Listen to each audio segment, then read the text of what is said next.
I didn't realize how much this tiny painting would remind me of home.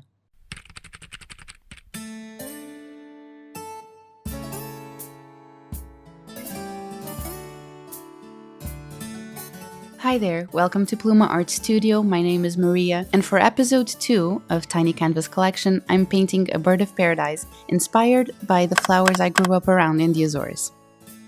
Okay, let's start sketching, but before we can do that, we need a reference photo.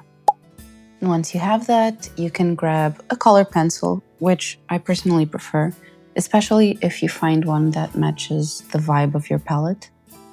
And then you're gonna roughly sketch the shape of your flower. So for this painting, I kind of wanted to keep it minimalistic, sort of like a flat illustration type. So I'm not going to use any values, meaning I'm not going to add any shadows or highlights to my painting. Also remember that at this stage, if you mess up like I did here, there's paint going on top of it. Oh look! We're starting to block it in, so you're gonna block in the whole of your background. And we're jumping straight into mixing our orange. So I'm mixing a little bit of yellow, tiny bit of pink, and then I wanted a little bit darker, so I added the tiniest bit of magenta. And we're creating this nice light orange, and we can start laying our colors down. And remember to look at your reference photo. I like to just make a little dot on the places I need the paint to be, sort of like a paint by numbers. And with my tiniest paintbrush, I'm going to finish laying the color. Now we want to mix a lighter orange, and I'm adding a little bit of this golden retarder. What it does is that you mix a little bit of it in, and it will make your acrylic paint dry slower. And I want to do this because although my painting is really small, the details are really fine and I want to get sharp lines. So if I take too long on something, my paint is just gonna dry. Now for the leaves, I'm mixing blue and mint. And then I decided it needed to be a little bit more vibrant, so I added actual green to it.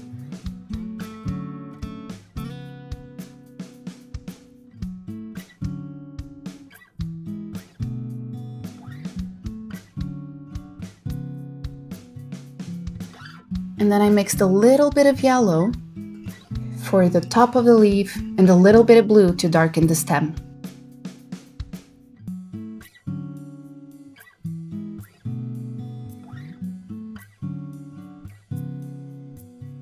So now we're mixing our blues and our purple hues. I was really just going with the flow here. I had nothing planned. So that right there was me just trying out the colors together. And then to unify my palette, I kept adding a little bit of that yellowish orange color with my purples and my blues, and I was finally happy with it. So here I'm just applying my purples first, and then I'm gonna go in with the blue to create a nice gradient. You may have noticed by now that I don't even have a cup with water next to me, because I don't use any water at all in my painting process. Some people tend to use water to make their acrylics dry slower so they can actually blend the colors and create those gradients. The problem is when you add water to your acrylic paint, it breaks down your paint and it makes it less strong, less elastic, and really translucent, and we don't want that. So a great alternative to water is using a medium, like the one I showed you before, that retarder. That helps me delay the drying process so I can really blend my colors in. Now we're finally ready to take our background color again and clean our edges. Excuse my big head, okay? I was trying to see what I was doing. I'm really sorry. And that's it, honey boo-boo. Pause this thing right now and go wash your brushes, please. And then come back and let's varnish this thing, okay? We're using Pebeo Studio again because it's good, it's nice, it's glossy, we love it. We're just doing a one layer, letting it dry fully, cleaning the mess we've made. And that's it, look at it. I love it, it reminds me of home. It's also one of my mom's favorite flowers, so this one's for her. And here we are. I want to thank you so much for sticking around till the end.